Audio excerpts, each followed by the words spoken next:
नमस्कार. आता आपण करतो आहोत सहयोगी प्राणायाम. चंद्रभेदी सूर्यभेदी झालेले आपण आता शीतली शीतकारी प्रात्यक्षिक कसं करायचं ह्याच्याकडे मी तुम्हाला त्याचं पूर्ण पार्श्वभूमी सांगितलेली आहे.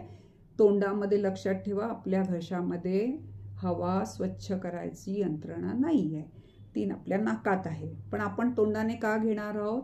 गरमीच्या दिवसामध्ये मे महिना वगैरे अशा वेळेला किंवा कधी कधी खूप काम करून झाल्यावर आपल्याला एकदम गरमी होते, त्यावेळेला नैसर्गिकरित्या आपण खूपदा ह्या चुका करतो की खूप काम गरमीतून एकदम डायरेक्ट AC मध्ये जातो.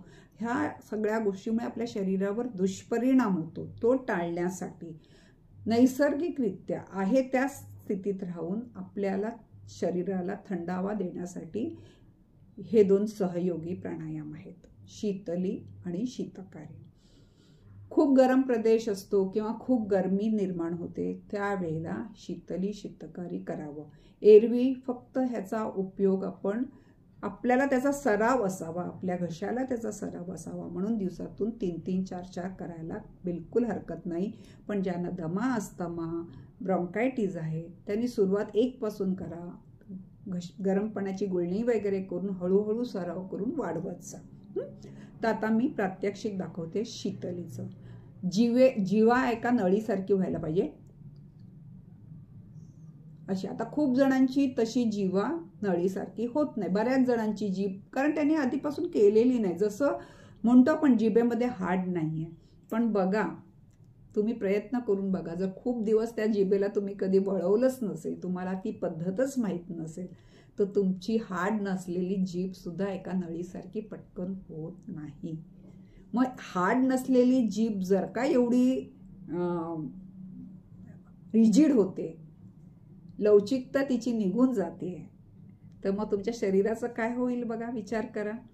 तिथे तर त्याच्यात हाडं आहेत, सगळे जॉईंट्स आहेत. तर आता आपण शीतलीकडे जाऊया.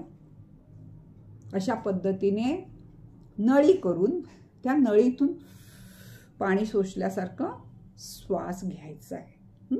स्ट्रॉतून आपण कसं पाणी शोषतो तसा या जिभेरूपी केलेल्या स्ट्रॉतून आपल्याला श्वास आतमध्ये घ्यायचा आहे.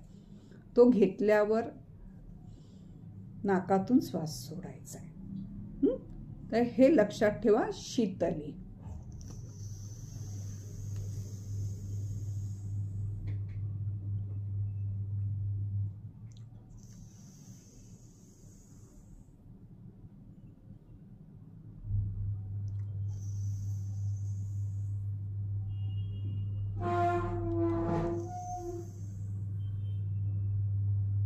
गरम प्रदेशात आणि गरमीच्या दिवसात हा सराव तुम्ही वाढवू शकता. एरवी नॉर्मलमध्ये जेव्हा खूप गरम होतंय, रात्री झोपायच्या वेळेला गरम होते, AC वगैरेचा भानगडीत न पडता स्वतःच्या शरीराला थोडंसं थंड करण्यासाठी तुम्ही ह्या प्राणायामचा लाभ घ्यावा आणि स्वतःच्या शरीराला थंड करावं. आता शीतकारीमध्ये जीभ आहे ना टाळूला लावायची आणि दातावर दात दाबून ठेवायचे आहेत आणि तोंडाने श्वास घ्यायचा आहे, जसं आपण स्ट्रॉने पाणी भरतो त्या तशाच पद्धतीने, आणि नाकाने सोडायचा आहे.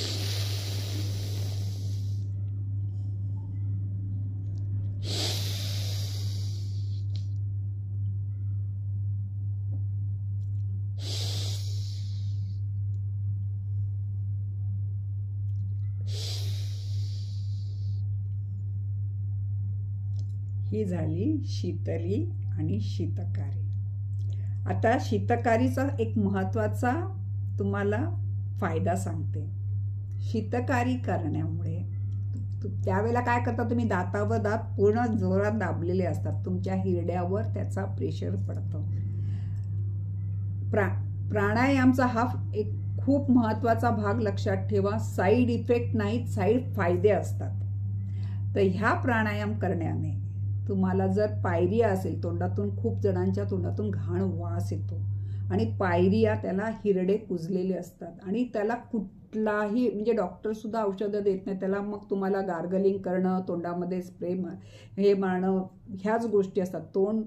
तर तो जो पायरिया रोग आहे तो जायला हा प्राणायाम खूप फायदेशीर आहे.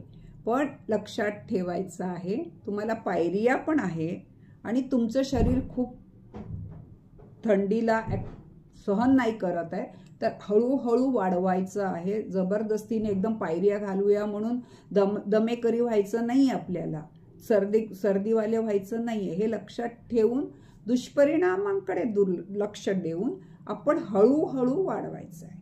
नेहमी म्हणून मी सतत सांगते, वाढवण्याकडे जाऊ नका. जे करताय ते नीट करा, हळूहळू करा आणि हळूहळू वाढवा. जेवढा श्वास भरता आहे तेवढा सोडा आणि हळूहळू तुमच्या शरीरातले जे काही विकार आहेत ते घालवा आणि आनंद मिळवा. तुम्ही माझं ऐकता त्याबद्दल मी तुमची खूप आभारी आहे.